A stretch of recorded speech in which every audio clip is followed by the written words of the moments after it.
Selamat pagi, jemaat Tuhan yang diberkati oleh Tuhan.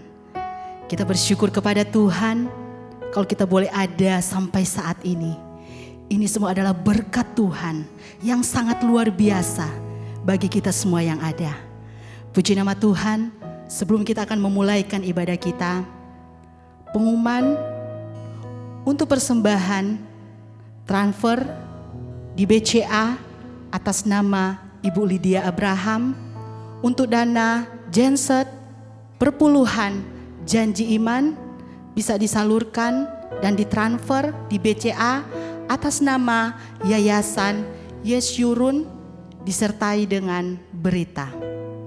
Untuk parcel, untuk satpam bisa ditransfer di BCA atas nama Ibu Rita Susana. Puji nama Tuhan. Mari jemaat Tuhan, kita mau memberikan yang terbaik bagi Tuhan. Kita memberikan setiap tubuh kita sebagai persembahan yang hidup dan yang berkenan kepada Tuhan. Saya percaya itu adalah ibadah kita yang sejati. Puji nama Tuhan, kita akan berdoa dan kita akan buka ibadah kita. Inilah ucapan syukur kami kepadamu Tuhan. Penyertaan-Mu sungguh sempurna bagi kami Tuhan. Kami bersyukur kalau kami boleh ada sampai saat ini. Ini semua adalah berkat Tuhan yang sangat luar biasa bagi kami semua yang ada. Untuk itu Tuhan, kami ingin memberikan yang terbaik bagi Tuhan. Kami ingin menyembah Tuhan di dalam roh dan kebenaran. Dan kami ingin mempersembahkan setiap tubuh kami sebagai persembahan yang hidup dan yang berkenan kepada Tuhan. Terima kasih Tuhan, kami akan buka ibadah kami di dalam nama Tuhan Yesus Kristus. Haleluya. Amin.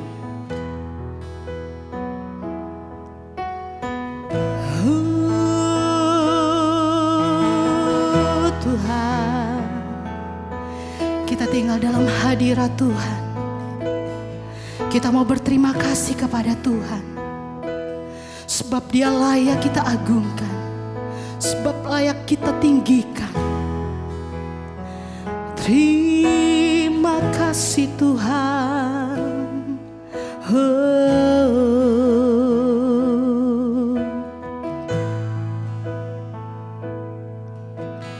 Ku bersyukur padamu Tuhan atas kasih-Mu dan bermazmur bagi nama-Mu yang kudus.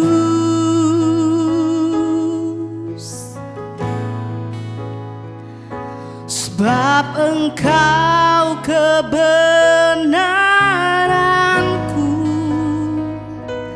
padamu ku percaya.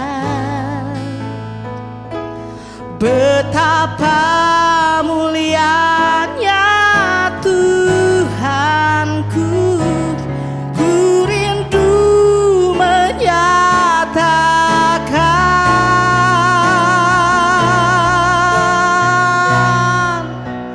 Tinggikan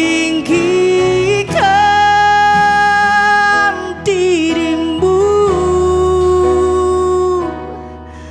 mengatasi langit.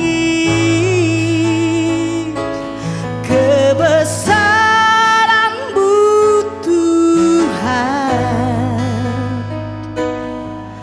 mengatasi bumi. Tinggikan dirimu, mengatasi langit. Kemuliaan-Mu Tuhan mengatasi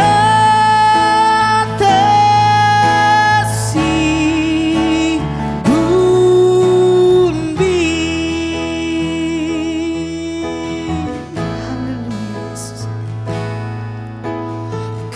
bersyukur padamu Tuhan atas kasih-Mu, dan bermazmur bagi nama-Mu yang kudus.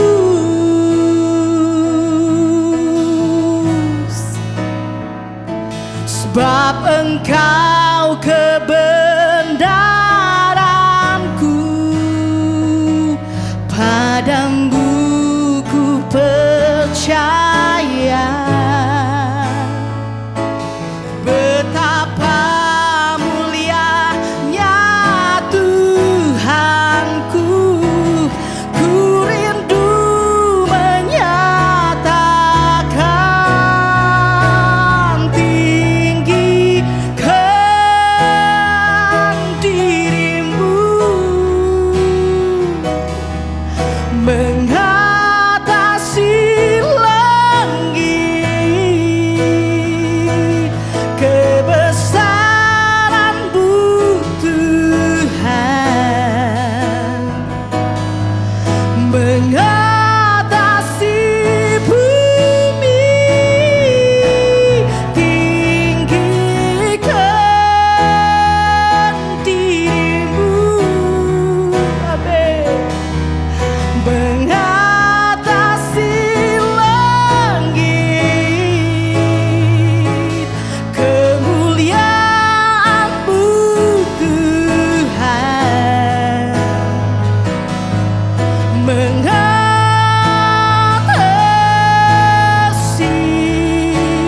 bumi, tinggikan diri-Mu, tinggikan diri-Mu, amin. Mengatasi langit, kebesaran-Mu Tuhan, mengatasi bumi, tinggikan diri-Mu, mengatasi langit, kemuliaan-Mu Tuhan, amin. Mengatasi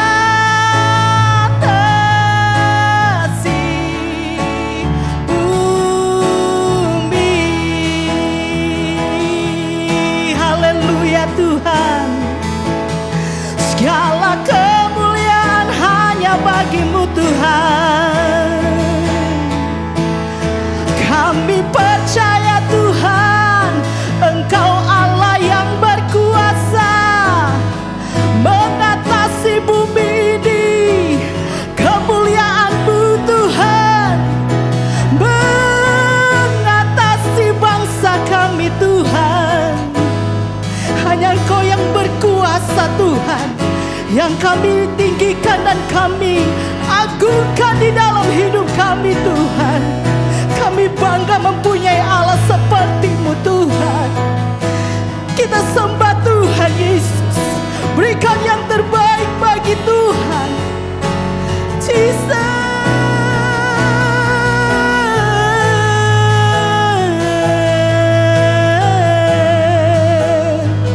Haleluya Yesus. Terima kasih Tuhan.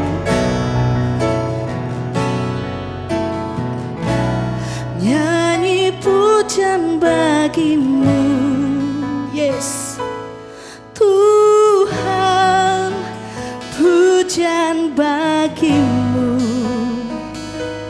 Tuhan. Nama-Mu besar dan layak dipuji.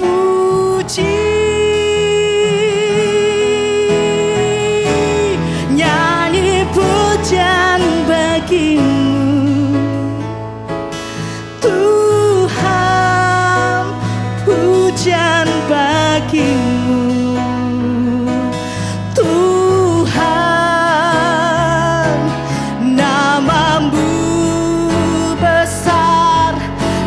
layak dipuji. Nyanyi pujian bagimu Tuhan, pujian bagimu Tuhan. Namamu besar dan layak dipuji. Nyanyi pujian bagimu Tuhan, pujian bagimu Tuhan. Namamu besar dan layak dipuji. Namamu besar, namamu besar dan layak dipuji. Namamu besar Tuhan, namamu besar dan layak dipuji.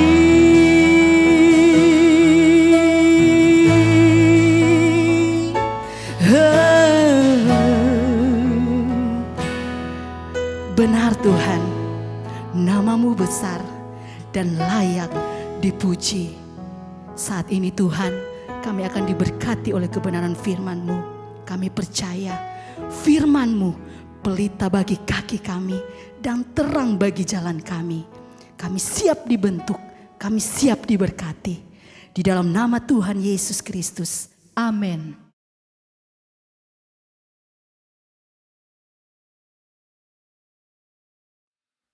Salam sejahtera bagi kita semua. Puji Tuhan, saudara yang kasih Tuhan, selamat berjumpa kembali dalam ibadah online. Tak terasa 1 bulan kita sudah beribadah secara online, dan saya walaupun berdiri seorang diri di sini, tapi di hadapan saya selalu melihat saudara yang ada seperti di ruang gereja, di mana saudara duduk di sebelah kiri, di sebelah tengah, dan di sebelah kanan, di depan, di belakang, di tengah, dan di belakang, dan di balkon.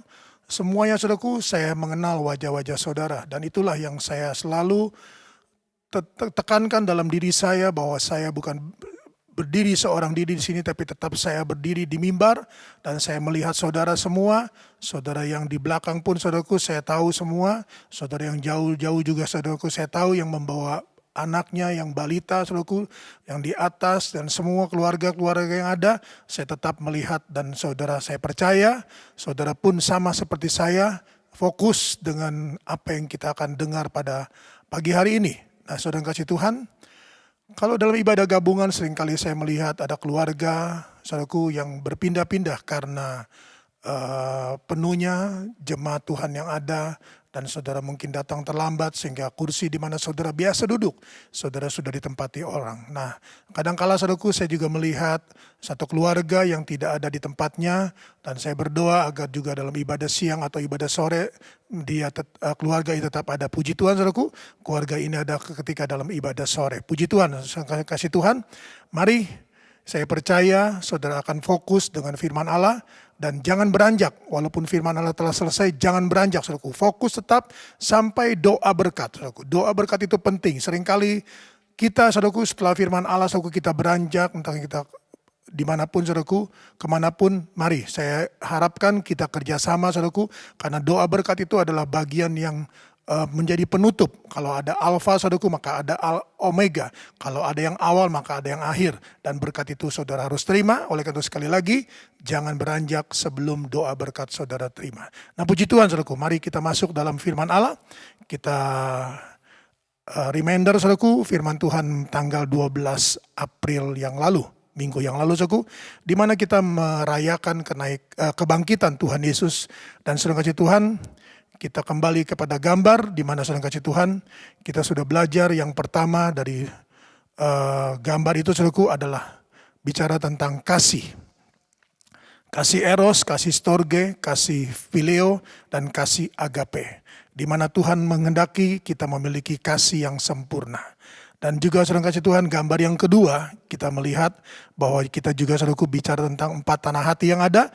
Dan Tuhan mengharapkan kita tidak hanya step dan kita tidak hanya berhenti maksud saya di tanah hati yang ketiga.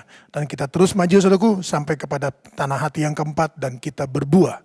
Dan kasih Tuhan, dan gambar yang ketiga kita juga sudah pelajari bicara tentang Roh Kudus saudaraku. Ada 4.000 hasta saudaraku. Dari 1.000 hasta yang pertama, yang kedua, dan yang ketiga, dan yang keempat saudaraku. Dan selalu saudaraku dari ketiga kasih firman dan Roh Kudus itu semuanya selalu berbicara di tanah hati yang ketiga saudaraku, kita mengalami masalah. Sehingga kita tidak bisa beranjak meninggalkan tanah hati yang ketiga itu dan kita masuk kepada tanah hati yang keempat. Nah, saudara kasih Tuhan, untuk kita lebih mengerti maka saya ingin saudaraku setelah salib itu dengan 2000 tahun yang ada, yang terakhir, dan saya ingin tekankan saudaraku dengan gambar yang ada juga yang bicara saudara kasih Tuhan adalah gambar di mana zaman gereja atau zaman Roh Kudus 2000 tahun saudaraku, dan di dalamnya ada hari yang kelima dan hari yang keenam. Nah, inilah yang kita akan saudara kasih Tuhan kembangkan lebih lanjut tentang kasih, firman, dan Roh Kudus yang seringkali saudaraku kita sulit untuk beranjak meninggalkan hari atau tanah kasih yang ketiga, firman yang ketiga saudaraku, dan Roh Kudus yang ketiga. Puji Tuhan. Mari kita buka bersama saudara kasih Tuhan Alkitab saudara, baik dimanapun saudara kasih Tuhan. Saya percaya sebagaimana tadi saya katakan bahwa saudara ada fokus. Saudara seperti di gereja, saudara fokus dengan firman Allah yang saya sampaikan, dan saudara kasih Tuhan kita pasti akan menerima berkat-berkat yang luar biasa. Mari Markus pasalnya yang ke-12. Injil Markus pasalnya yang ke-12, mulai ayatnya yang ke-28. Markus pasal 12 ayatnya yang ke-28, tertulis demikian. Lalu seorang ahli Taurat yang mendengar Yesus dan orang-orang Saduki bersoal jawab dan tahu bahwa Yesus memberi jawab yang tepat kepada orang-orang itu, datang kepadanya dan bertanya, "Hukum manakah yang paling utama?" Jawab Yesus, "Hukum yang terutama ialah, dengarlah, hai orang Israel, Tuhan Allah kita, Tuhan itu Esa. Kasihilah Tuhan Allahmu dengan segenap hatimu, dan dengan segenap jiwamu, dan dengan segenap akal budimu, dan dengan segenap kekuatanmu. Dan hukum yang kedua ialah, kasihilah sesamamu manusia seperti dirimu sendiri. Tidak ada hukum lain yang lebih utama daripada kedua hukum ini." Lalu kata ahli Taurat itu kepada Yesus, "Tepat sekali Guru, benar katamu itu bahwa Dia Esa dan bahwa tidak ada yang lain kecuali Dia. Memang mengasihi Dia dengan segenap hati dan dengan segenap pengertian dan dengan segenap kekuatan, dan juga mengasihi sesama manusia seperti diri sendiri adalah jauh lebih utama daripada semua korban bakaran dan korban sembelian." Yesus melihat bahwa bijaksana jawab orang itu, dan Ia berkata kepadanya, engkau tidak jauh dari kerajaan Allah." Dan seorang pun tidak berani lagi menanyakan sesuatu kepada Yesus. Puji Tuhan saudaraku. Yesus menekankan bahwa untuk kita dapat berbuat sesuatu yang lebih lagi, maka kita harus ada di dalam lingkup hukum kedua hukum ini. Hukum yang terutama adalah mengasihi Tuhan, saudaraku. Mengasihi Tuhan. Mengasihi Tuhan Allahmu dengan segenap hatimu, dengan segenap jiwamu, dan dengan segenap akal budimu, dan dengan segenap kekuatanmu. Dan hukum yang kedua, saudara kasih Tuhan, adalah hukum mengasihi sesama manusia. Dan saudara kasih Tuhan, hukum ini seringkali saya katakan di mimbar bahwa hukum ini adalah berbicara tentang hukum salib. Secara vertikal kita mengasihi Tuhan, secara horizontal kita mengasihi sesama.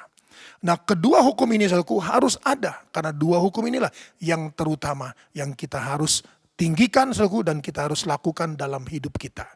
Sekali lagi, kedua hukum ini saudaraku bicara tentang salib. Secara vertikal kita mengasihi Tuhan, dan secara horizontal kita mengasihi sesama.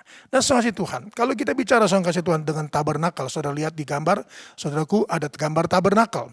Ada pelataran, ada ruang kudus dengan meja roti pertunjukan dan kaki dian, dan juga ada mesbah dupa. Baru saudaraku kita masuk ke dalam ruang maha kudus, di mana ada tabut perjanjian yang sudah Tuhan tetapkan di sana. Nah saudara Tuhan, dua bejana yang ada saudaraku, yaitu kolam mesbah korban dan kolam basuhan, saudaraku, ada bicara tentang pelataran.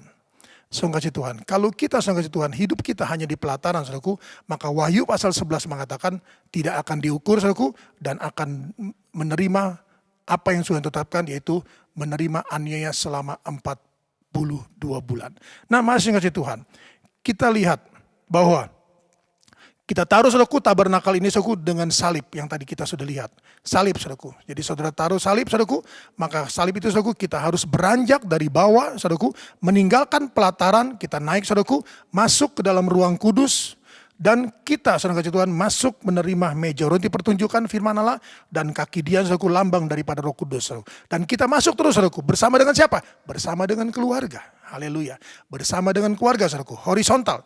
Kita terus, saudaraku, mengasihi Tuhan secara vertikal, saudara kasih Tuhan, dan kita bawa, saudaraku, orang-orang yang ada dalam keluarga kita, saudaraku, sebagai anggota keluarga yang ada, saudaraku, kita masuk, saudara kasih Tuhan, masuk ke dalam mesbah dupa, pujian dan penyembahan, saudaraku, dan kita, saudaraku, masuk terus sampai kepada ruang Maha Kudus. Oleh karena itu, saudaraku, dalam Ulangan pasal yang ke-6 ayat 1 sampai 7 dikatakan bahwa kita harus bertumbuh bersama. Kita harus, saudaraku, bertumbuh bersama dalam mengasihi Tuhan, bersama dengan anggota keluarga yang ada.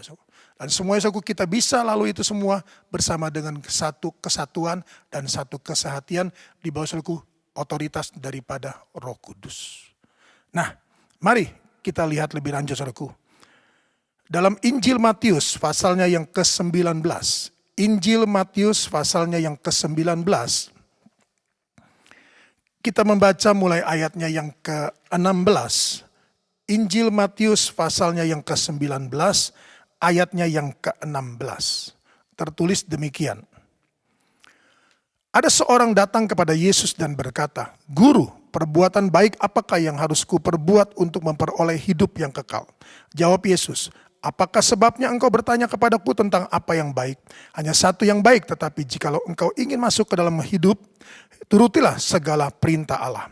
Kata orang itu kepadanya, "Perintah yang mana?" Kata Yesus, "Jangan membunuh, jangan berzina, jangan mencuri, jangan mengucapkan saksi dusta, hormatilah ayahmu dan ibumu, dan kasihilah sama manusia seperti dirimu sendiri." Kata orang muda itu kepadanya, "Semua itu telah kuturuti, apalagi yang masih kurang?" Jawab Yesus kepadanya,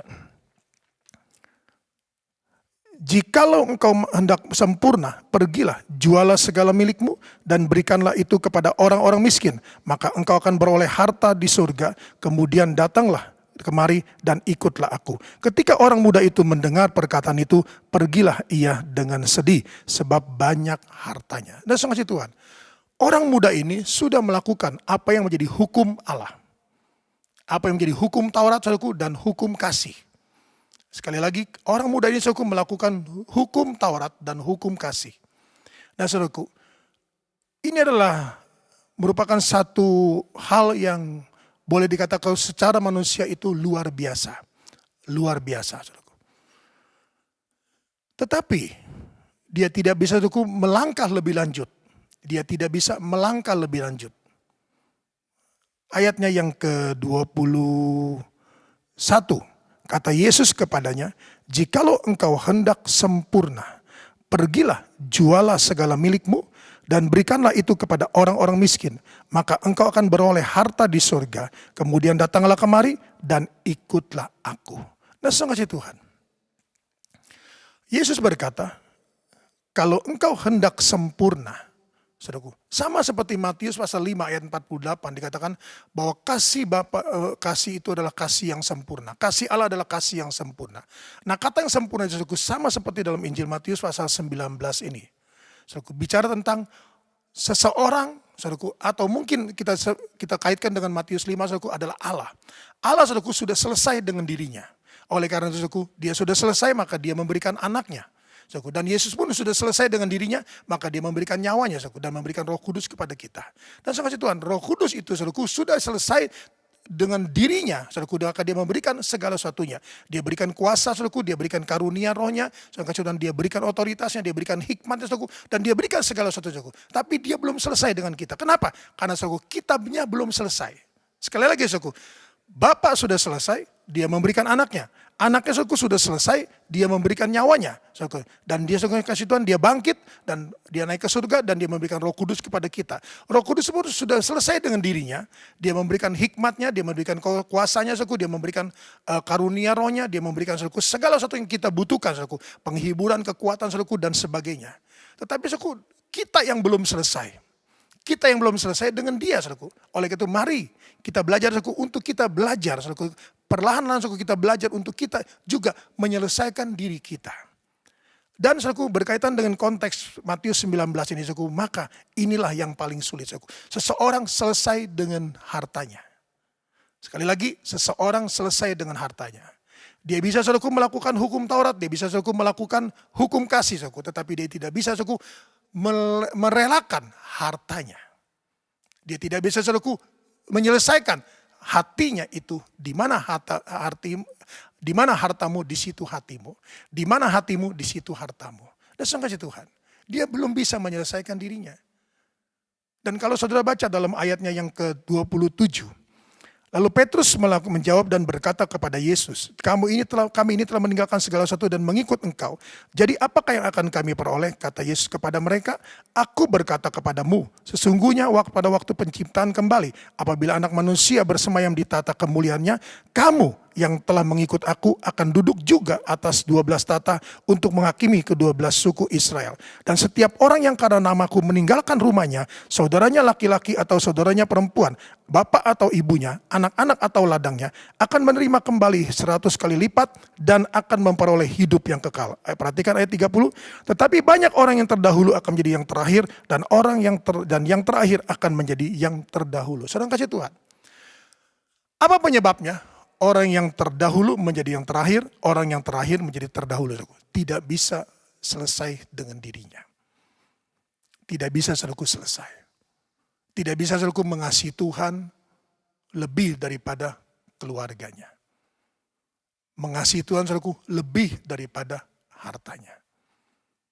Banyak kali, saudaraku, orang bisa berlaku seperti ini. Belum selesai. Nah, karena kita belum selesai, maka Roh Kudus tidak bisa, to be fulfilled dalam hidup kita. To be fulfilled, memenuhi kita. Kenapa, karena kita belum selesai. Kita masih, terikat dengan harta. Kita masih, terikat dengan segala satunya, Kita mengejar harta itu, dengan luar biasa. Belum selesai. Nah, kalau seorang sudah selesai dengan dirinya, maka apapun tidak bisa menghambat dia untuk datang kepada Tuhan. Haleluya. Sebagaimana Tuhan sudah datang kepada kita. Kembali kepada salib. Tuhan sudah datang kepada kita, dari surga. Dia mengosongkan dirinya, dia meninggalkan kekayaan, untuk siapa? Untuk horizontal ini. Tuhan. Siapa yang ada, kita yang ada di situ. Imam menjadi juru bicara, menjadi suara. Keluarga yang ada, baru urusan perut. Perhatikan sekali lagi. Yesus kepala. Imam, kepala keluarga adalah suara. Imam. Keluarga yang ada, ada di hati, ada di dada, ada di jantung. Baru urusan perut. Dan kasih Tuhan. Kita bisa, selesai dengan diri kita, apabila kita hidup dalam dia. Dan dia hidup dalam kita. Mungkin, hal ini sulit. Tetapi saya percaya, kalau Yesus sudah berkata, kalau engkau hendak sempurna, jikalau engkau hendak selesai dengan dirimu, pergilah. Jangan terikat dengan hartamu. Hidup kita, ada di dalam tangan Tuhan. Tuhan sanggup untuk memelihara kita. Puji Tuhan, Mari kita lanjut, kasih Tuhan. Dalam Injil Lukas, pasalnya yang ke-12. Injil Lukas pasalnya yang ke-12. Kita baca, saudaraku, ayatnya yang ke-13. Injil Lukas pasal 12 ayatnya yang ke-13. Ingat, saudaraku, intinya kita harus bisa menyelesaikan diri kita dengan segala sesuatu yang ada dalam hidup kita. Lukas 12 ayatnya yang ke-13. Seorang dari orang banyak itu berkata kepada Yesus, Guru, katakanlah kepada saudaraku supaya ia berbagi warisan dengan aku. Tetapi Yesus berkata kepadanya, Saudara, siapakah yang telah mengangkat aku menjadi hakim atau pengantara atas kamu? Katanya lagi kepada mereka, berjaga-jagalah dan waspadalah terhadap segala ketamakan. Sebab walaupun seorang berlimpah-limpah hartanya, hidupnya tidaklah tergantung daripada kekayaannya itu. Kemudian ia mengatakan kepada mereka suatu perumpamaan. Katanya, ada seorang kaya, tanahnya berlimpah-limpah hasilnya. Ia bertanya ia bertanya dalam hatinya, apakah yang harus aku perbuat? Sebab aku tidak mempunyai tempat di mana aku dapat menyimpan hasil tanahku. Lagi katanya, inilah yang akan aku perbuat. Aku akan merombak lumbung-lumbungku dan aku akan mendirikan yang lebih banyak besar dan aku akan menyimpan dalamnya segala gandum dan barang-barangku. Sesudah itu aku akan berkata kepada jiwaku, jiwaku, ada padamu banyak barang, tertimbun untuk bertahun-tahun lamanya. Beristirahatlah, makanlah, minumlah, dan bersenang-senanglah. Tetapi firman Allah kepadanya, hai orang bodoh, pada malam ini juga jiwamu akan diambil daripadamu, dan apa yang telah kau sediakan, untuk siapakah itu nanti? Demikianlah jadinya seorang yang mempergumpulkan harta bagi dirinya sendiri, jikalau ia tidak kaya di hadapan Allah. Kasih Tuhan, inilah seorang yang belum selesai dengan dirinya. Saudaraku, dia tamak. Dia terus, saudaraku, mengumpulkan. Tidak cukup, saudaraku, mengumpulkan. Terus dia mengumpulkan. Bahkan dia berkata, aku akan memperbesar gudangku, aku akan menyimpan lebih banyak lagi, saudaraku. Kita lihat, saudaraku, seorang yang belum selesai, saudaraku, maka dia tidak kaya di hadapan Tuhan. Dia miskin, saudaraku. Dia boleh kaya secara rohani, jasmani, saudaraku, tapi dia miskin secara rohani. Nah, kasih Tuhan, banyak orang yang kaya, saudaraku, dengan harta, tetapi tidak kaya di hadapan Allah. Banyak orang yang kaya dengan harta, tapi tidak kaya di hadapan Allah.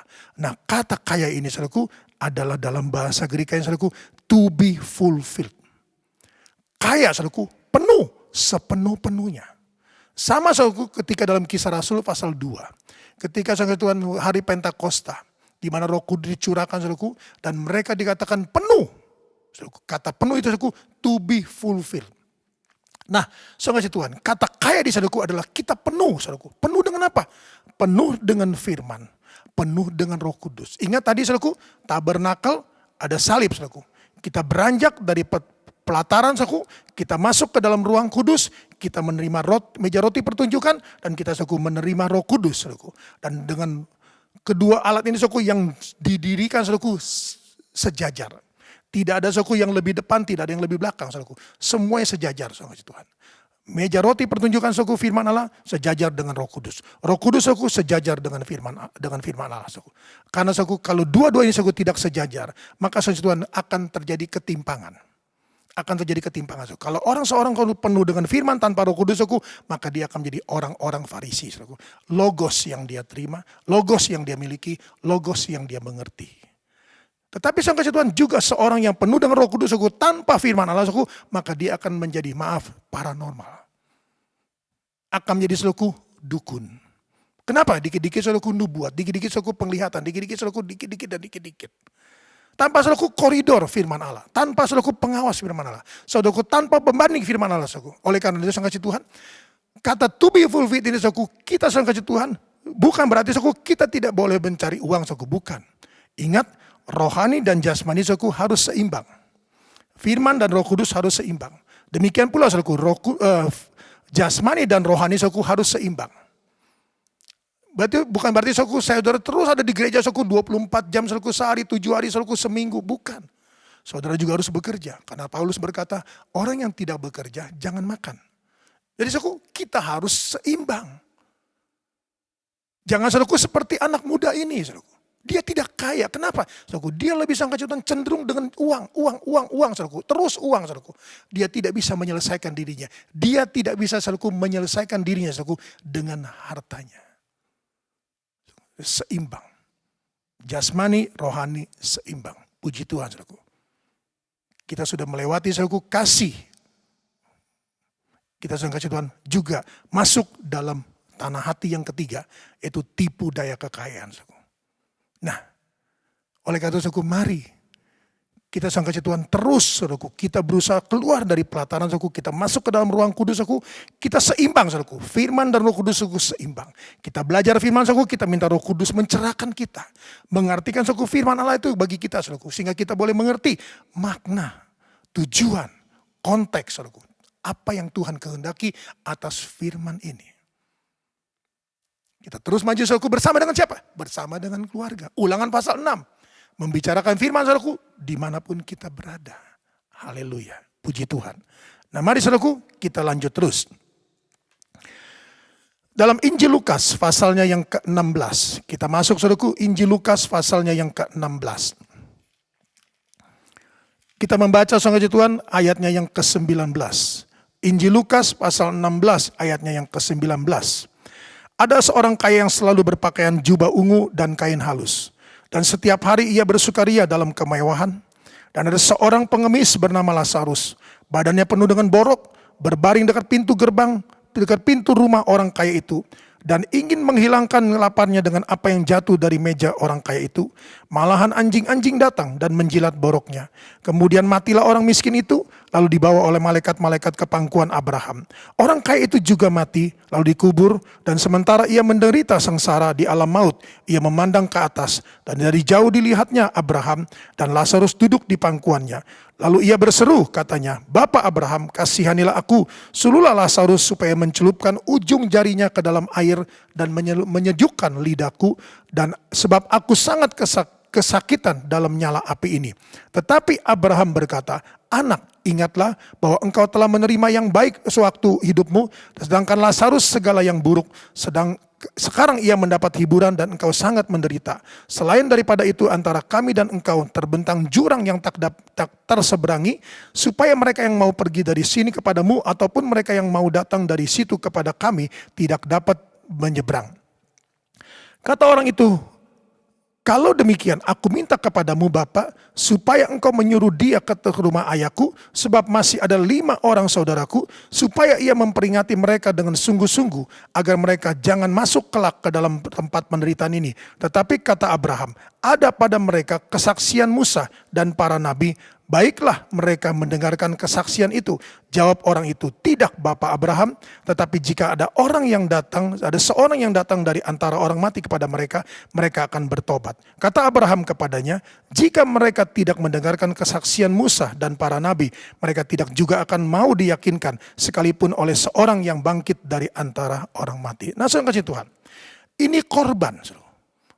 Orang kaya ini korban. Korban apa, saudaraku? Korban yang dia tidak bisa, saudaraku, selesai dengan dirinya. Dia tidak kaya di hadapan Tuhan, saudaraku. Dia miskin dengan firman Allah. Dia miskin, saudaraku, dengan Roh Kudus. Maka saudara Tuhan, dia kehilangan keselamatan. Berarti, saudaraku, tidak ada sekali selamat tetap selamat. Sekali lagi, orang kaya ini, saudaraku, ketika dia mati, saudaraku, dia meninggal dan dia membuka matanya, saudaraku, rohnya, dia ada di Hades. Menderita, saudaraku. Berarti dia tidak selamat. Dan saudara Tuhan, entah, saudaraku, dia dapat beroleh dari mana, saudaraku, tetapi inilah akibat, saudaraku, dia korban. Korban, saudaraku, dari firman Tuhan, saudaraku, yang salah. Korban, saudaraku, dari firman Tuhan yang miskin bagi mereka.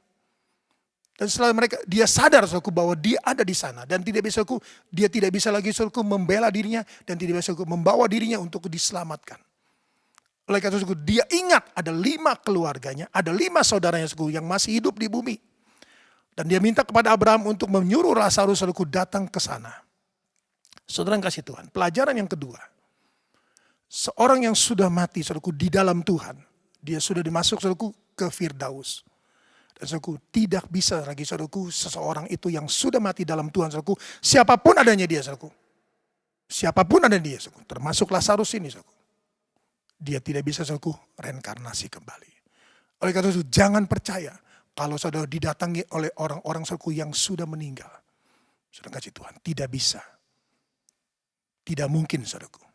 Kalau saudara berdalih, saudaraku, dengan seorang nenek tua, saudaraku, yang di mana Saul, saudaraku, meminta untuk dihadirkan Samuel, saudaraku, saudara baca di sana bahwa yang datang, saudaraku, yang datang menjadi menyerupai saudaraku Samuel itu adalah dikatakan dari dalam bumi, bukan dari atas, saudaraku, dari dalam bumi. Nah, mari sang kasih Tuhan, dia sadar, saudaraku, dia minta untuk agar 5 saudaranya itu jangan sampai saudaraku seperti dia. Perhatikan hidup, perhatikan firman, iman, saudaraku. Ini yang saudara kasih Tuhan, tujuan daripada orang kaya itu. Dia ingin 5 saudaranya itu jangan sampai seperti dia menderita di Hades. Dia ingin kelima yang saudaraku memperoleh keselamatan. Oleh karena itu dia minta, saudaraku. Nah, apa jawab Abraham dalam ayatnya yang ke-31? Kata Abraham kepadanya, jika mereka tidak mendengarkan kesaksian Musa atau para nabi, mereka tidak juga akan diyakinkan sekalipun oleh seorang yang bangkit dari antara orang mati. Jadi untuk sang kasih Tuhan, kita tetap beroleh keselamatan setelah Yesus mati menebus dosa kita, dan dia bangkit untuk menyatakan dia hidup. 1 Korintus pasal 15 berkata, ketika 2 maut tidak lagi bisa beracara. Maut yang pertama adalah kematian, maut yang kedua adalah neraka, hell. Sang kasih Tuhan. Sekarang masih bisa. Setiap orang masih bisa mati. Setiap orang masih bisa berpindah dari surga. Dari tadinya neraka pindah ke surga, masih bisa pindah ke neraka. Nah, untuk itulah maka ayat 50 menjelaskan bagaimana prosesnya itu, dan ditutup dengan ayat 58. Jangan lututmu goyah, jangan kau gentar, jangan kau mundur, jangan kau khawatir. Tetap layani Tuhan, berdiri teguh, jangan goyah, dan layanilah Tuhan. Haleluya. Nah, mari sang kasih Tuhan, kita lihat seorang yang belum selesai dengan dirinya sangat berbahaya. Apalagi kalau dia sang kasih Tuhan, maaf dengan firman yang miskin. Miskin membawa dampak, dia miskin rohani. Miskin firman dan miskin Roh Kudus. Padahal Tuhan kehendaki engkau sempurna, selesai dengan dirimu dan kaya to be fulfilled. Haleluya. Mari saudara kasih Tuhan, kita melihat ada satu tokoh dalam Alkitab yang mengajarkan kepada kita dengan jelas bagaimana saudara kasih Tuhan, tokoh ini dia hanya bisa dengan kasih yang ketiga, pileo. Dia bisa dengan tanah hati yang ketiga, tipu daya kekayaan. Dia hanya bisa sampai kepada saudara kasih Tuhan, keberadaan Roh Kudus yang 1000 hasta pun belum dimiliki. Nah, sang kasih Tuhan, mari kita buka bersama dalam Injil Lukas, Lukas pasalnya yang kelima. Injil Lukas pasalnya yang kelima, kita baca mulai ayatnya yang pertama. Lukas pasalnya yang kelima, ayatnya yang pertama.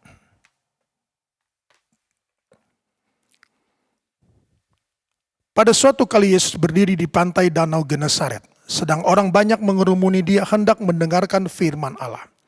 Ia melihat 2 perahu di tepi pantai. Nelayan-nelayannya telah turun dan sedang membasuh jalannya. Ia naik ke dalam salah satu perahu itu, yaitu perahu Simon, dan menyuruh dia supaya menolakkan perahunya sedikit jauh dari pantai. Lalu ia duduk dan mengajar orang banyak dari atas perahu. Setelah selesai berbicara, ia berkata kepada Simon, "Bertolaklah ke tempat yang dalam dan tebarkanlah jalamu untuk menangkap ikan." Simon menjawab, "Guru, telah sepanjang malam kami bekerja keras dan kami tidak menangkap apa-apa, tetapi karena engkau menyuruhnya, aku akan menebarkan jala juga." Dan setelah mereka melakukannya, mereka menangkap sejumlah besar ikan, sehingga jala mereka mulai koyak. Lalu mereka memberi isyarat kepada teman-temannya di perahu yang lain, supaya mereka datang membantunya, dan mereka itu datang. Lalu mereka bersama-sama mengisi kedua perahu itu dengan ikan hingga hampir tenggelam. Ketika Simon Petrus melihat hal itu, ia pun tersungkur di depan Yesus dan berkata, "Tuhan, pergilah daripadaku karena aku ini seorang berdosa." Sebab ia dan semua orang yang bersama-sama dengan dia takjub oleh karena banyaknya ikan yang mereka tangkap. Saya baca ulang ayat 9, saudaraku. Sebab ia dan semua orang yang bersama-sama dengan dia takjub oleh karena banyaknya ikan yang mereka tangkap. Demikian juga Yakobus dan Yohanes, anak-anak Zebedius, yang menjadi teman Simon. Kata Yesus kepada Simon, "Jangan takut, mulai dari sekarang engkau akan menjala manusia." Dan sesudah mereka menghela perahu-perahunya ke darat. Mereka pun meninggalkan segala satunya lalu mengikut Yesus. Saudara kasih Tuhan. Kita lihat di sini. Ayat 9 menekankan mereka takjub, saudaraku. Karena apa? Karena ikan yang banyak yang mereka peroleh. Simon, saudaraku, dan teman-temannya sang kasih Tuhan, mereka gagal. Bertemu dengan Yesus, saudaraku, dan dia izinkan perahu, saudaraku, perahu hidupnya untuk dinaiki, saudaraku, dan diajar. Dan dia, saudaraku, menolakkan perahunya sedikit dari dalam ke tempat yang dalam. Dan dia memperoleh banyak ikan. Dari kegagalan menjadi keberhasilan. Mereka melakukan firman Allah, maka mereka berhasil menangkap ikan yang banyak. Tetapi, saudara kasih Tuhan, ayat 9 tadi mengatakan bahwa mereka takjub, saudaraku, dengan banyaknya ikan. Tuhan melihat hati, saudaraku. Tuhan Yesus melihat hati. Dia tahu, saudaraku, bahwa Petrus mulai goyah dengan apa? Banyaknya ikan. Petrus, saudaraku, mulai mempunyai motivasi, saudaraku, untuk menggunakan Yesus. Oleh karena itu dalam ayatnya yang ke-10, bagian B dikatakan, kata Yesus kepada Simon, saudaraku, jangan takut, mulai dari sekarang engkau akan menjala manusia. Yesus ingatkan, saudaraku, bahwa engkau bukan menjala ikan. Motivasimu jangan kepada ikan. Tapi aku memerintahkan engkau, aku sudah memanggil engkau untuk menjadi hambaku. Maka engkau harus menjala jiwa. Engkau harus menjala jiwa. Saudara kasih Tuhan. Yesus tahu, saudaraku, bahwa dengan ketakjuban itu, saudaraku, maka Petrus memiliki, saudaraku, pikiran. Nah, ini aku ketemu. Sumber berkat. Aku ketemu dengan orang yang bisa memberikan aku keberhasilan. Motivasi yang salah. Kita lihat terus. Kita lihat, saudaraku, Matius pasal 16. Matius pasal 16.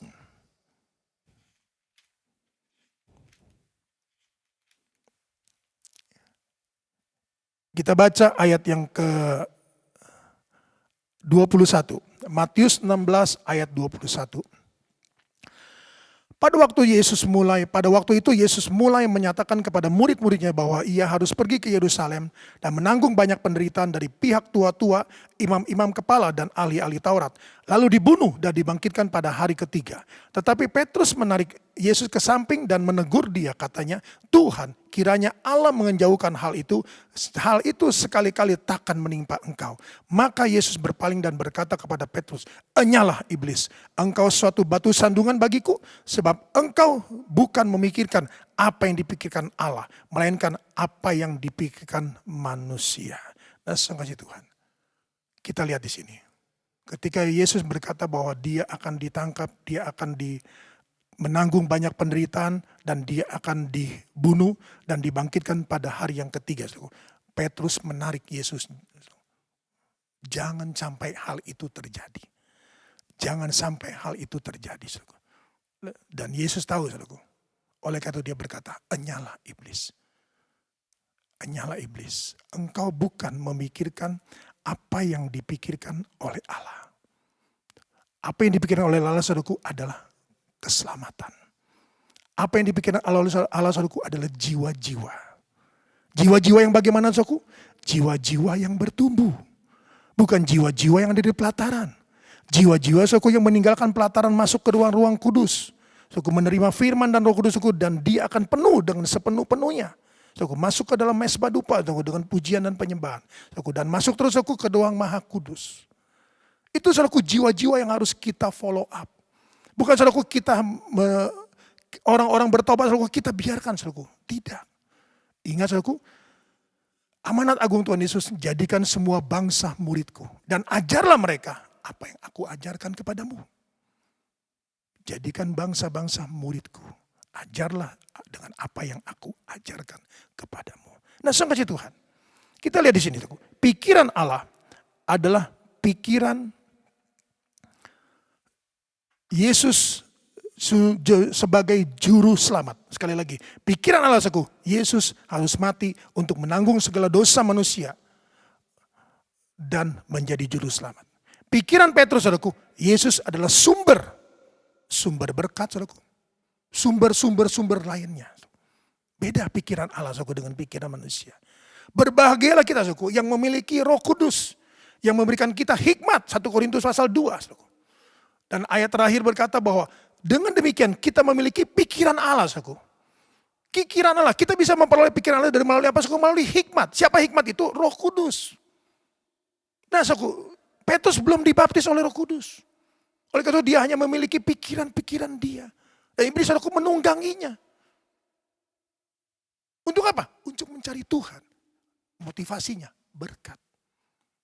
Ingat saya pernah bersaksi dalam ibadah kebangkitan. Saya pun saudaraku mempunyai motivasi ketika pertama kali saudaraku mengenal Yesus. Motivasi saudaraku adalah karena saya transaksi dengan seorang penginjil untuk kendaraan yang dia mau jual. Motivasi saudaraku. Tapi motivasi itu berubah dengan pengenalan akan Kristus. Nah mari saudara kasih Tuhan kita lanjut saudaraku. Ayat 24 kita baca. Lalu Yesus berkata kepada murid-muridnya, setiap orang yang mau mengikut aku, ia harus menyangkal dirinya, memikul salibnya dan mengikut aku. Karena barang siapa mau menyelamatkan nyawanya, ia akan kehilangan nyawanya. Tetapi barang siapa kehilangan nyawanya karena aku, ia akan memperolehnya. Apa gunanya seorang memperoleh seluruh dunia, tetapi kehilangan nyawanya? Dan apakah yang dapat diberikannya sebagai ganti nyawanya? Haleluya, salam kasih Tuhan.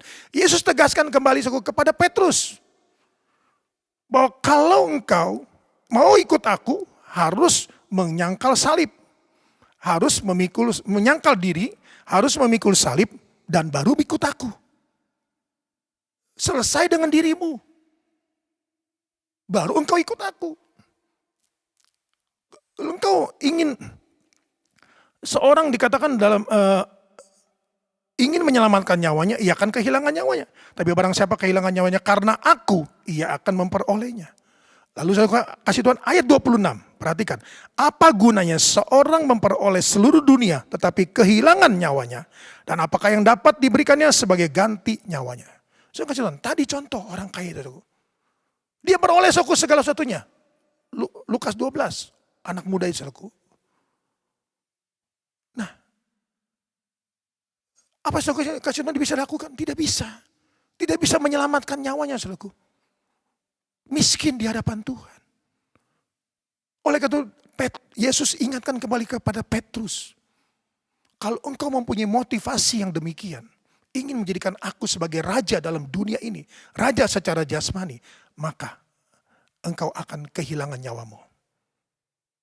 Ingat, motivasi kita cukup mencari Tuhan, karena jasmani kita akan kehilangan. Kehilangan yang Tuhan berikan, sediakan bagi kita kekayaan rohani. Haleluya. Mari saudaraku kita masuk terus. Ayatnya Matius pasal 26. Injil Matius pasalnya yang ke-26. Kita baca saudaraku ayatnya yang ke-69. Matius pasal 26 ayat yang ke-69. Sementara itu Petrus duduk di luar di halaman. Maka datanglah seorang hamba perempuan kepadanya. Katanya, engkau juga selalu bersama-sama dengan Yesus orang Galilea itu. Tetapi ia menyangkalnya di depan semua orang katanya, aku tidak tahu apa yang kau maksud. Dan ketika ia pergi ke pintu gerbang, seorang hamba lain melihat dia dan berkata kepada orang-orang yang ada di situ, orang ini bersama-sama dengan Yesus, orang Nazaret itu. Dan ia menyangkalnya pula dengan bersumpah, aku tidak kenal orang itu. Tidak lama kemudian orang-orang yang ada di situ datang kepada Petrus dan berkata, pasti engkau juga salah seorang dari mereka. Itu nyata dari bahasamu. Maka mulailah Petrus mengutuk dan bersumpah, aku tidak kenal orang itu. Dan pada saat itu berkokoklah ayam, maka teringatlah Petrus akan apa yang dikatakan Yesus kepadanya. Sebelum ayam berkokok, engkau telah menyangkal aku 3 kali. Lalu ia pergi keluar dan menangis dengan sedihnya. Saudara kasih Tuhan, betapa mudahnya seorang saudaraku mempunyai motivasi yang salah mengikut Tuhan. Betapa mudahnya saudaraku dia menyangkal. Bahkan dikatakan dia mengutuk dan dia bersumpah. Dia bersumpah, aku tidak kenal. Aku tidak kenal. Nah, saudara kasih Tuhan, puji Tuhan. Puji Tuhan. Apa puji Tuhan, saudaraku? Firman yang dia dengar dari mulut Yesus mengingatkan dia. Saudaraku. Ketika ayam berkokok 3 kali, saudaraku, dan dia ingat firman Allah, saudaraku, dan dia menangis dengan sedih, dan dia menyesal dan bertobat. Saudara kasih Tuhan. Kalau Anda mendengarkan firman Tuhan, saudaraku, hari ini, Maaf saudaraku, mungkin kau mempunyai pengertian yang salah saudaraku tentang Yesus. Engkau menganggap dia saudaraku adalah juru saudaraku, sumber yang engkau butuhkan dalam hidup ini saudaraku. Mari, selesaikan dulu dirimu saudaraku. Selesaikan dulu dirimu, menyangkal diri dan pikul salib. Baru kita ikut Tuhan. Haleluya. Mari saudaraku, kita lanjut terus. Kita lanjut saudaraku. Dalam Injil Yohanes, Yohanes pasalnya yang terakhir. Injil Yohanes pasalnya yang ke-21. Injil Yohanes saudaraku pasalnya yang ke-21. Kita baca sama Tuhan ayatnya yang ke-1. Injil Yohanes pasal 21 ayatnya yang pertama. Kemudian Yesus menampakkan diri lagi kepada murid-muridnya, ia di pantai danau Tiberias, dan ia menampakkan diri sebagai berikut. Di pantai itu berkumpul Simon Petrus, Thomas yang disebut Didimus, Natanael dari Kana yang di Galilea, anak-anak Zebedius, dan 2 orang muridnya yang lain. Kata Simon Petrus kepada mereka, "Aku pergi menangkap ikan." Kata mereka kepadanya, "Kami pergi juga dengan engkau." Maka berangkat lalu naik. Mereka berangkat lalu naik ke perahu. Tetapi malam itu mereka tidak menangkap apa-apa. Ketika hari mulai siang, Yesus berdiri di pantai, akan tetapi murid-murid tidak tahu bahwa itu adalah Yesus. Kata Yesus kepada mereka, "Hai anak-anak, adakah kamu punya lauk pauk?" Jawab mereka, "Tidak ada." Maka kata Yesus kepada mereka, "Tebarkanlah jalamu di sebelah kanan perahu, maka akan kamu peroleh." Lalu mereka menebarkannya dan mereka tidak dapat menariknya lagi karena banyaknya ikan. Maka murid yang dikasihi Yesus itu berkata kepada Petrus, "Itu Tuhan." Ketika Petrus melihat bahwa itu adalah Tuhan, maka ia mengenakan pakaiannya sebab ia tidak berpakaian, lalu terjun ke dalam danau. Murid-murid yang lain datang dengan perahu karena mereka tidak jauh dari darat, hanya kira-kira 200 hasta saja, dan mereka menghela jala yang penuh ikan itu. Ketika mereka tiba di darat, mereka melihat api arang di atasnya, ikan dan roti.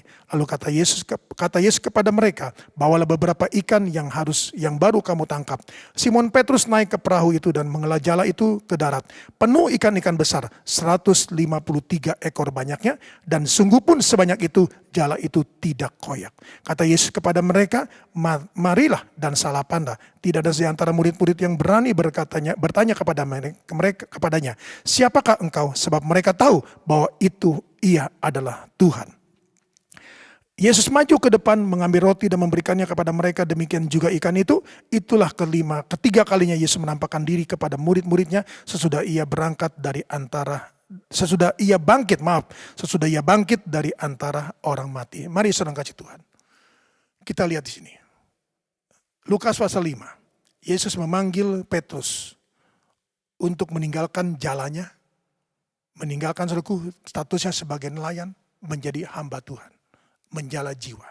Tapi saudaraku, sudah mulai timbul ada saudaraku niat hati saudaraku untuk menjadikan Yesus sebagai raja dalam hidup ini saudaraku secara jasmani. Saya kasih Tuhan. Dan ayo saudaraku, peristiwa demi peristiwa kita sudah belajar saudaraku bagaimana sepak terjang, bagaimana kehidupan saudaraku rohani daripada Petrus, dan saya kasih Tuhan puncaknya Yohanes pasal 21. Yesus mati saudaraku dan selesai sudah. Yesus mati, selesai sudah. Tidak lagi saudaraku yang diharapkan. Tidak lagi saudaraku sumber-sumber yang bisa saudaraku membuat dia memperoleh segala satunya. Dan saudaraku dia kembali kepada profesinya, menjala ikan. Puji Tuhan saudaraku, kembali kasih Tuhan. Kembali saudaraku kasih Tuhan Yesus nyata dalam hidup Petrus. Dan saudaraku, kasih Tuhan, peristiwa yang terjadi dalam Lukas pasal 5 saudaraku diulang kembali oleh Yesus. Tetapi saudaraku perbedaannya, Lukas pasal 5 saudaraku memperoleh banyak ikan, jalannya hampir koyak. Di sini saudaraku 153. 1 saudaraku tambah 5 tambah 3 saudaraku angka 9. Alkitab saudaraku mengajarkan bahwa angka 9 adalah angka kelimpahan saudaraku. Jalannya tidak koyak. Haleluya. Saudara yang kasih Tuhan. Yesus ingatkan kembali kepada Petrus bahwa kalau engkau mencari aku karena jasmani, karena ikan, jalamu koyak. Jalamu koyak. Keluar semua, habis. Saudaraku. Barang siapa saudaraku yang mencuri milik Tuhan, saudaraku, habis ada jalannya yang koyak. Setelah saudaraku kasih Tuhan, Yohanes pasal 21, saudaraku, Yesus mengulang kembali saudaraku, dikatakan bahwa jala itu tidak koyak, haleluya. 153 ekor, saudaraku. 9 kelimpahan, haleluya. Oh rabatakara. Mari saudara kasih Tuhan, perbaiki kita, selesaikan diri kita. Menyangkal diri, memikul salib, ikut Yesus saudaraku dengan motivasi yang benar. Penuhkan diri kita saudaraku dengan firman dan Roh Kudus. Mari saudaraku kita terus belajar. Ayat 15 sampai ayat yang ke-19. Sesudah sarapan Yesus berkata kepada Simon Petrus, "Simon anak Yohanes, apakah engkau mengasihi aku lebih daripada mereka itu?" Jawab Petrus kepadanya, "Benar Tuhan, engkau tahu bahwa aku mengasihi engkau." Kata Yesus kepadanya, "Gembalakanlah domba-dombaku." Kata Yesus pula kepadanya untuk kedua kalinya, "Simon anak Yohanes, apakah engkau mengasihi aku?" Jawab Petrus kepadanya, "Benar Tuhan, engkau tahu bahwa aku mengasihi engkau." Kata Yesus kepadanya, "Gembalakanlah domba-dombaku." Kata Yesus kepadanya untuk ketiga kalinya, "Simon anak Yohanes, apakah engkau mengasihi aku?" Maka sedih hati Petrus karena Yesus berkata untuk ketiga kalinya, "Apakah engkau mengasihi aku?" Dan ia berkata kepadanya, "Tuhan, engkau tahu segala sesuatu, engkau tahu bahwa aku mengasihi engkau." Kata Yesus kepadanya, "Gembalakanlah domba-dombaku." Haleluya. Sampai di situ, saudaraku. Mari. Ayat 15 berkata, Tuhan Yesus bertanya, "Simon anak Yohanes, apakah engkau mengasihi aku lebih daripada mereka ini?" Saudara Tuhan, apakah engkau mengasihi aku lebih daripada perahu? Lebih daripada jalamu, lebih daripada ikan, lebih daripada apapun yang ada dalam hidupmu. Apakah mereka itu lebih berharga daripada aku? Apakah aku lebih berharga daripada mereka? Oleh kata aku, Petrus berkata apa? Setelah itu Yesus bertanya kepadanya, "Apakah engkau mengasihi aku lebih daripada mereka itu?" Maka Petrus menjawab, "Benar Tuhan, engkau tahu bahwa aku mengasihi engkau." Kata Yesus, "Gembalakanlah domba-dombaku." Nah, saudara kasih Tuhan. Pertanyaan Yesus aku dipakai kata, apakah engkau mengasihi aku? Aku dipakai kata agapau, agape. Apakah engkau mengasihi aku dengan kasih agape? Petrus bisa menjawab apa? Benar Tuhan, aku mengasihi engkau dengan kasih phileo. Kasih phileo. Kasih phileo, saudaraku, adalah kasih yang masih punya kepentingan. Masih punya ego, saudaraku. Masih punya motivasi. Saudaraku. Sama. 2 kali, saudaraku, Yesus bertanya, apakah engkau mengasihi aku dengan kasih agape? Petrus aku hanya bisa menjawab, benar Tuhan, aku mengasihi engkau dengan kasih phileo. Maka saudaraku, yang ketiga kali, saudaraku, Yesus menurunkan, saudaraku, menurunkan dari agape, saudaraku, menjadi phileo. Petrus saudaraku menangis. Kan dia tidak bisa saudaraku mengasihi Tuhan dengan agape. Oleh karena itu kalau saudara kembali kepada Kisah Rasul saudaraku pasal 1 ketika Yesus terangkat ke surga, sebelum itu mereka bertanya, "Tuhan, kapan engkau ingin memulihkan kerajaanmu?" Saudara kasih Tuhan, motivasi mereka saudaraku tetap. Motivasi mereka saudaraku tetap menjadikan Yesus saudaraku memulihkan kerajaanmu di dunia ini. Engkau jadi raja.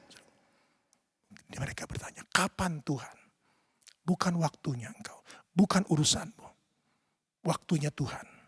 Kapan Tuhan akan pulihkan? Oleh karena itu, saya kasih Tuhan, kita lihat di sini, saudaraku. Gembalakanlah domba-dombaku, saudaraku. Saudara kasih Tuhan, itu sangat memilukan, saudaraku, sangat menyakiti hati Petrus, saudaraku. Kenapa? Karena Tuhan, saudaraku, tidak bisa didustai. Dia tahu bahwa Petrus, saudaraku, hanya bisa mengasihi dengan kasih phileo. Hanya bisa saudaraku mengasihi dengan kasih phileo. Oleh karena itu Kisah Rasul pasal 1 ayat 8 berkata, kamu akan menerima kuasa, dunamis. Kamu akan menerima power. Kamu akan menerima ability apabila Roh Kudus turun ke atas kamu. Dan kamu akan menjadi saksiku di Yerusalem, di Yudea, di Samaria, dan sampai ke ujung bumi. Saudara kasih Tuhan, di Yerusalem, di keluarga saudara, kita akan menjadi saksi. Kenapa saudara? Bagaimana kita bisa menjadi saksi? Karena kita sudah melewati kasih phileo. Kita sudah selesai Kita bisa saudaraku melewati tanah hati yang ketiga, tipu daya kekayaan saudaraku. Dan kita masuk saudaraku kepada tanah hati, seribu hasta. Kuasa, ability, power, dunamis. Saudara kasih Tuhan. Nah, kita lihat Kisah Rasul pasal 3. Kisah Rasul pasal 3, saudaraku. Bagaimana saudara Tuhan Petrus menyatakan bahwa dia sudah selesai dengan dirinya. Ayat 1. Pada suatu hari menjelang waktu sembahyang, yaitu pukul 3 petang, naiklah Petrus dan Yohanes ke bait Allah. Di situ ada seorang laki-laki yang lumpuh sejak lahirnya sehingga ia harus diusung. Tiap-tiap hari orang itu diletakkan dekat pintu gerbang bait Allah yang bernama Gerbang Indah untuk meminta sedekah kepada orang yang masuk ke dalam bait Allah. Ketika orang itu melihat bahwa Petrus dan Yohanes hendak masuk ke bait Allah, ia meminta sedekah. Mereka menatap dia dan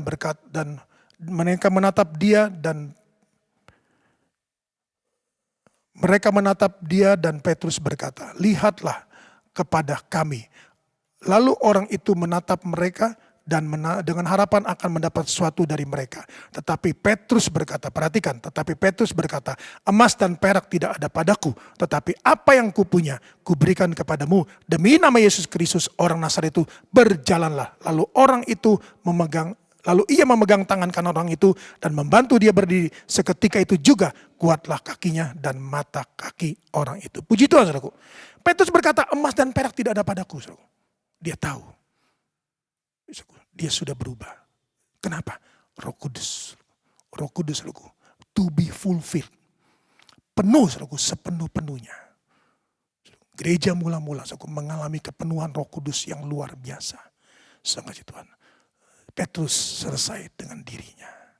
Oleh karena itu dia menulis dalam surat Petrus ayat-ayat terakhir. 1 Petrus pasalnya yang ketiga. 1 Petrus pasalnya yang ketiga.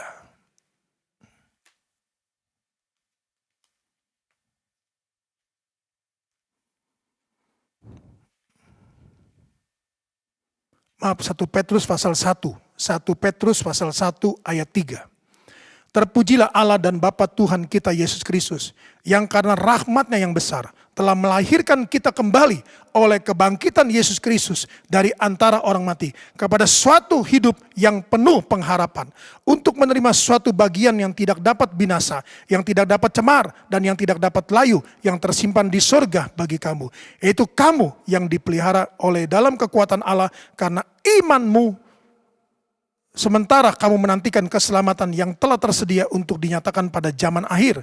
Bergembiralah akan hal itu, sekalipun sekarang kamu seketika harus berduka cita dan oleh berbagai-bagai pencobaan. Maksud semua itu ialah untuk membuktikan kemurnian imanmu yang jauh lebih tinggi nilainya daripada emas dan yang fana, yang diuji kemurnian dengan api, sehingga kamu memperoleh puji-pujian dan kemuliaan dan kehormatan pada hari Yesus Kristus menyatakan dirinya.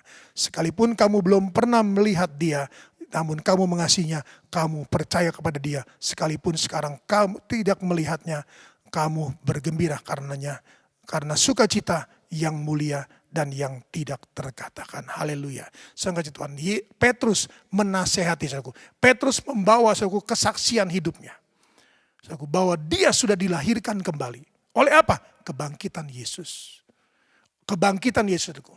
Kebangkitan Yesus membawa dia, saudaraku, kepada satu kehidupan yang lebih, saudaraku.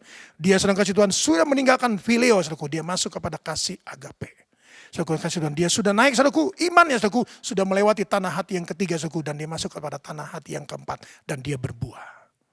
Saudaraku, kasih Tuhan. Yang ketiga, saudaraku, pengharapan. Pengharapan, saudaraku. Pengharapan apa? Kemuliaan. Saudara kasih Tuhan, dia membagikan, saudaraku, kepada siapa? Kepada saudara dan saya. Gereja, saudaraku, di akhir zaman ini, saudaraku.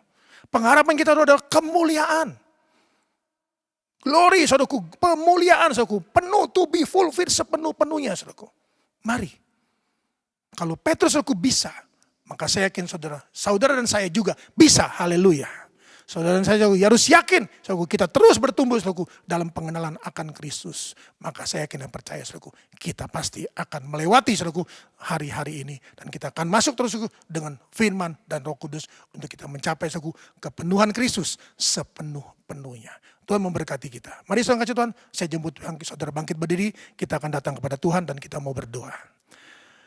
Haleluya. Bapa dalam surga, dalam nama Yesus Tuhan, kembali hamba-Mu datang padamu. Setelah firman-Mu ditaburkan, hamba-Mu serahkan dalam tangan-Mu. Mari Tuhan, pelajaran indah Tuhan berikan bagi kami Tuhan. Bahwa kami harus menyelesaikan diri kami Tuhan. Kami harus Tuhan Yesus menyalibkan diri kami. Kami harus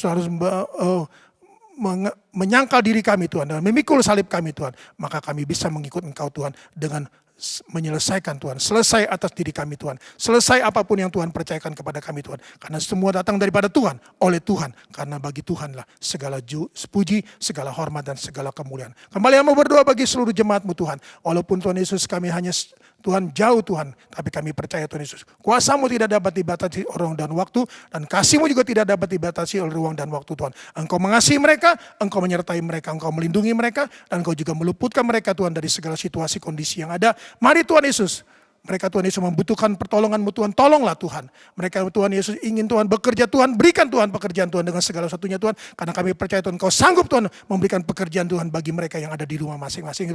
Usaha-usaha mereka Tuhan, walaupun dikerjakan di rumah, Engkau tetap sanggup Tuhan memberkati mereka. Apapun Tuhan Yesus, anak-anak-Mu yang sekolah Tuhan, belajar di rumah, Engkau juga sanggup Tuhan menyertai mereka. Dan juga Tuhan Yesus, kami yang ibadah Tuhan setiap minggu, kami percaya Tuhan Yesus, kami juga akan menerima berkat yang sama Tuhan. Karena Engkau adalah Allah yang sama Tuhan, yang memberkati Tuhan Yesus sidang jemaat-Mu setiap minggu. Maka Engkau juga akan memberkati mereka Tuhan dalam minggu-minggu Tuhan dalam ibadah online itu. Karena Engkau tetap sama, dahulu sekarang tidak sampai selama-lamanya. Engkau tidak pernah berubah, Engkau tetap sama. Yesus Kristus adalah Tuhan. Haleluya. Terpujilah Engkau kekal selama-lamanya. Sekali lagi Tuhan, pelihara mereka, berkati usaha mata pencarian pekerjaan mereka Tuhan. Tolong semuanya, Tuhan bela semuanya Tuhan. Tuhan buka jalan, Tuhan melakukan segala perkara-perkara yang heran. Terpujilah Engkau kekal selama-lamanya. Tangan-tangan seluruh pekerjaan Tuhan yang sudah mengembalikan milik Tuhan, yang sudah memberikan persembahan khusus ya Tuhan, yang sudah memberikan persembahan untuk parcel Tuhan, untuk security yang ada. Mari Tuhan, Engkau membukakan tingkap-tingkap langit, perbenaran Allah yang melimpah, dicurahkan ke dalam ribaan mereka, sehingga apa yang mereka tabur, mereka tuai dengan janji Tuhan. Termasuk janji iman Tuhan Yesus, termasuk genset, semua Tuhan Yesus. Apapun yang menjadi kebutuhan bait Allah-Mu Tuhan, bukan untuk siapapun, melainkan untuk bait Allah-Mu Tuhan, maka Engkau akan membukakan tingkap-tingkap langit, dan Engkau akan memberkati berlipat kali ganda, sesuai dengan janji Tuhan. Dengan demikian suka kasih Tuhan, terimalah berkat daripada Allah Bapa, kasih karunia daripada Yesus Kristus, dan penyertaan pengiringan dan kuasa Roh Kudus yang dinyatakan mulai saat pagi hari ini dan sampai selama-lamanya. Terimalah berkat Tritunggal Allah ini dalam nama Tuhan Yesus Kristus. Nama di atas segala nama, nama yang berkuasa, nama yang sanggup, yang mampu melakukan segala perkara yang indah dalam hidupmu, anak-anakku yang kukasihi. Dalam nama Tuhan Yesus Kristus. Haleluya. Dan semua yang percaya, menerima dan membawa berkat ini berkata amin. Tuhan memberkati.